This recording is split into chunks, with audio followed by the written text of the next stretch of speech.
We are on Abby Asks, and I think I'm just gonna make these questions based on the people that I'm talking to. So you and Ken gonna make them a little different. Yours is based on a personal mantra of yours. Make it count. It's on your glasses. It's at the end of your email, and this is a question that I think you can definitely think about. So your question is, what counts that we are not counting? Ooh, I like this question. Mm-hmm. What counts that we are not counting? I think one of the biggest things that counts that people do not count at all is failures. I think the relationship with failures with most people is a very negative thing. So that's where shame comes in, regret comes in, judgment comes in. All these voices in your head telling you you're not good enough, you should have did this, you should have did that, all the what ifs and buts and all that kind of stuff. And I love to count my failures. I don't know if I like failing as much as I like succeeding, but I enjoy failing because I learn something every single time. So for me, I love counting my failures because it's a lesson. And some of the things I failed the worst at were my best lessons that I've learned, and I remembered it so quickly. I applied it even faster because the failure totally sucked. So I would absolutely say, hands down, one of the biggest things is not really being able to really turn a failure into something positive. And I think that's something that if you're able to do that, it changes everything. Because if you look at it like that, you never lose. I was going to say, I think a lot of people don't think about failure as a positive thing. I think we are taught when we're growing up that failure is a bad thing. It's like instant gratification, right? Mm-hmm. So you instantly felt it, it sucked. It's done. Yeah, I mean, if you're on the losing side of a soccer team, if you're on the losing side of a football team, whatever, if you were playing sports when you grew up, if you got a bad grade in school, growing up, it's looked at as wow, you got an F, that sucks. You suck. Right. Or wow, your team lost. What could you have done better? But I think as you grow up, you begin to realize and put that kind of stuff into the business you're at or whatever you happen to be doing, that failure is actually a good thing. It's setting you up for success. Absolutely. If you look at all the people that are really successful, they failed a million times before they got successful. Yeah, exactly. Right. You think of people like Morgan Freeman. He didn't even become a successful actor until he was in his late 50s. Mm-hmm. Right. So the first 50 years he's trying to be an actor, he didn't do that good, right? Yeah, exactly. You look at people like Robert Downey Jr. He was trying to be an actor, and he was actually doing a decent job, but then got into a lot of legal trouble. So you could say that was a huge failure. And if he didn't get down on himself and just kind of turn everything back around and take that as a learning moment to clean himself up, he wouldn't have been Iron Man. Exactly. Right? Iron Man would put him right back on the map. And then all the other things that would happen after that. So there's a lot of valuable lessons. I think if people can change their relationship to failure and take it back to that moment when we were young and we were kids, we didn't care about failing when we were kids, really. Yeah. I don't feel like we did. No. Right? You think about when we learned how to talk, mm-hmm. you weren't thinking oh, I can't do it, I'm not going to do it anymore. Right, right? exactly. You just keep trying. Yeah.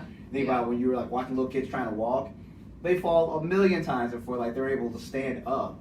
Right? They're grabbing on stuff, holding on stuff, tripping all over everything. Watching a kid walk, I think it's hilarious. Because they're so unsure of every step. Yeah. Every step is an adventure. Right, exactly. And that's how I take life. So that's how I take my failures. And I try to fail fast, actually. So I try to get it over with quick. Because the faster I can get to that failure, the faster I can learn what I didn't know that I needed to know. And that could have been the missing link to taking to the next step. Right. So what would you tell people who are in the mindset of failure as a bad thing?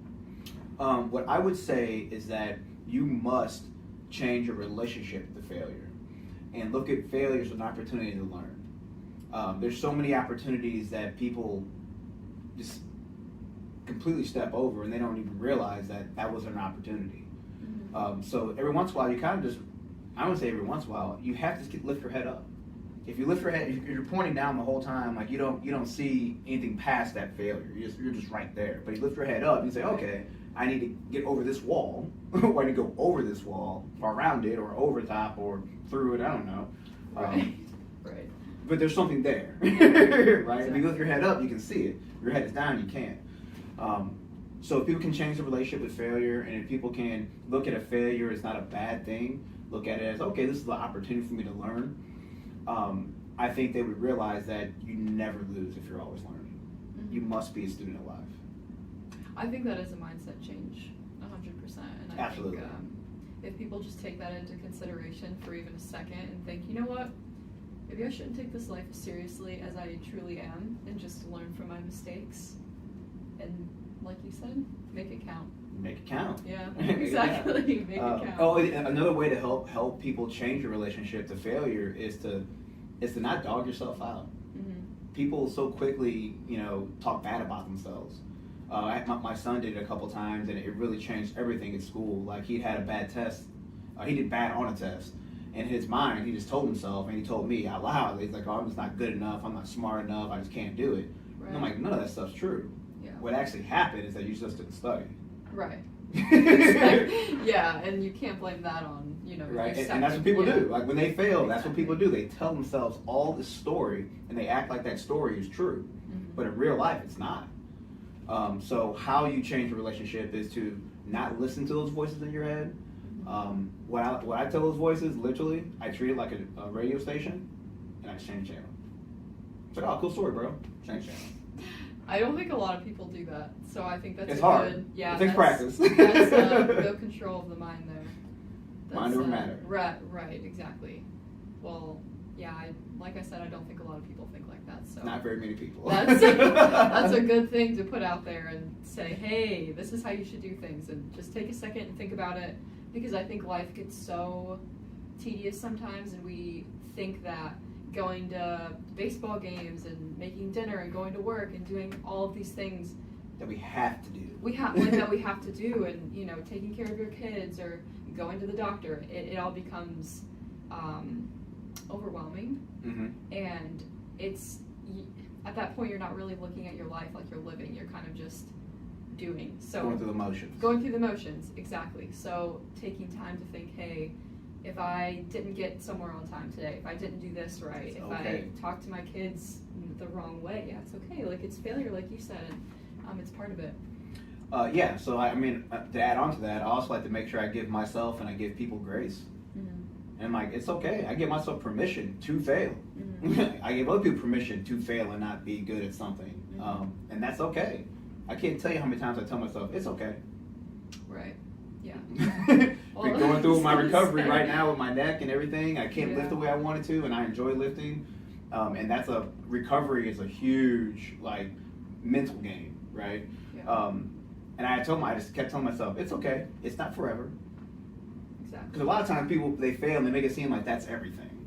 Yeah. Like, that failure is that's a staple of who you are now for the rest of your life. Right. It's like, no, that thing you failed at, you're not a failure. Yes, it's the that thing you just yes. failed at. Yes, you're not that. You're not your failures. You're Right, You're right. not defined by that. But people make it kind seem of like they stuff. are defined by that. That is they wear it's like their uniform or something, right? No, I totally get that. And they don't have to. So having that mind control to be able to really change your relationship, work through those processes, and tell yourself it's okay. Mm-hmm. You'd be surprised how many things they look different. Oh, I completely agree. They just look different, feel different, you think different, you do different. Well, so with your whole "make it count" mantra, I think it's good to hear that you take failure into that. Absolutely. I think that's really Failures good. count. Yeah.